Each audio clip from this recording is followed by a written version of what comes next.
Today's topic, being uncomfortable versus exhaustion.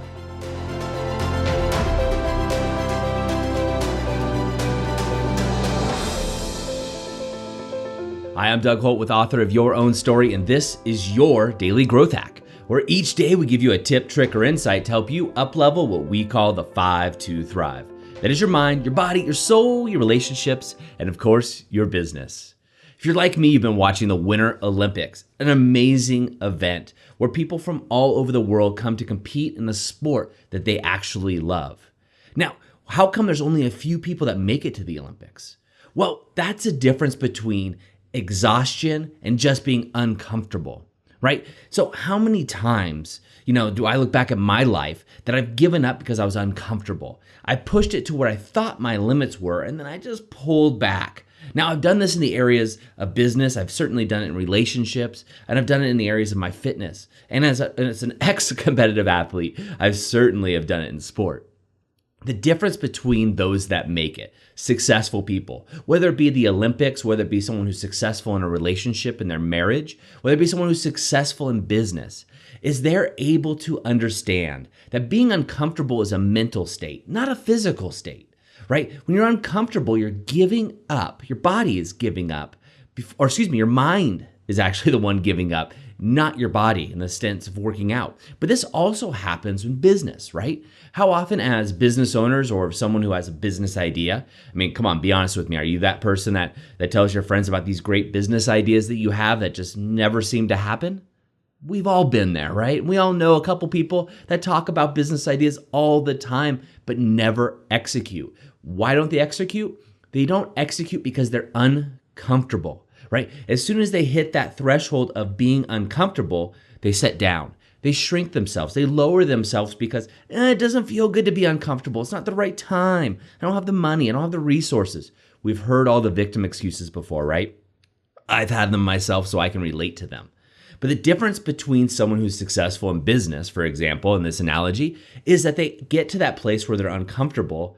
They smile because they know the next thing, that little 1% difference makes the difference between success and someone who just talks about it. And then they push themselves to exhaustion.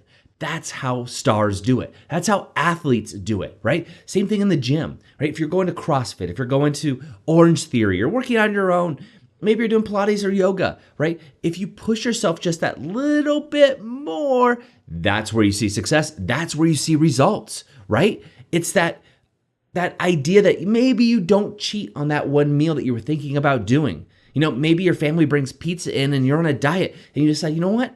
I'm uncomfortable, but I'm going to push myself one more step and just pass on the pizza and have a lean protein salad or something. Or again, in relationships. How often do relationships bring out that uncomfortableness within us, right? They trigger all our insecurities. And so when you stand in that and kind of go, wow, this is amazing. I'm uncomfortable here, which means the next thing is going to be growth.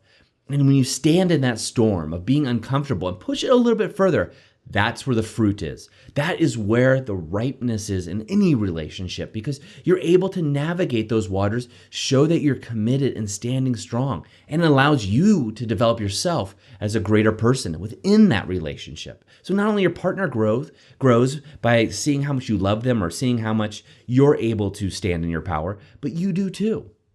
You see, when watching the Olympics, it's easy to sit on the couch and imagine how these are natural athletes. That's just not true. A lot of them are very gifted, right? And yeah, they are natural athletes to some degree, but there's probably people who are a lot better athletically naturally than them, have better genetics.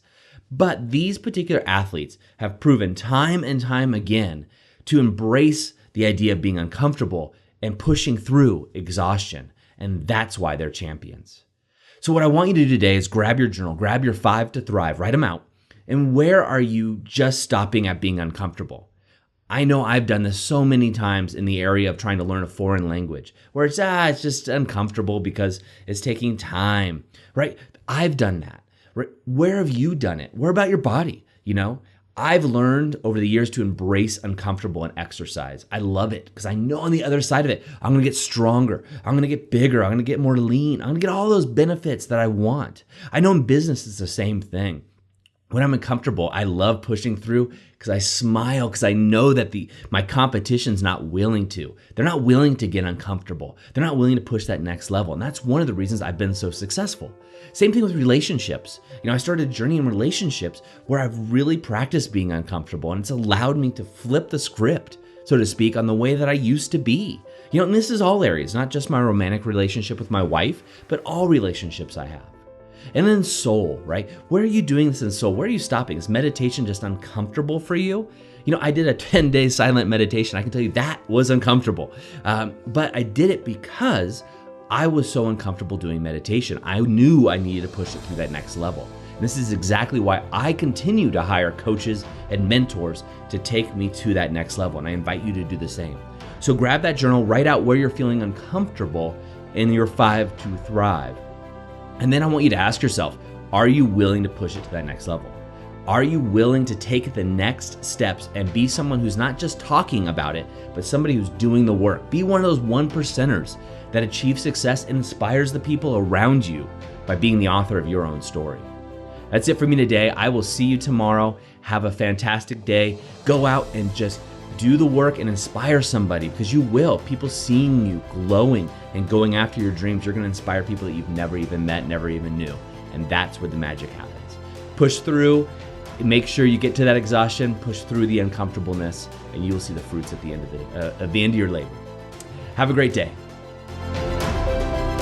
I hope you enjoyed today's Daily Growth Hacks. Please put your comments right down below, and remember to click subscribe. This way we can ensure that we're delivering these daily growth hacks right to you each and every day.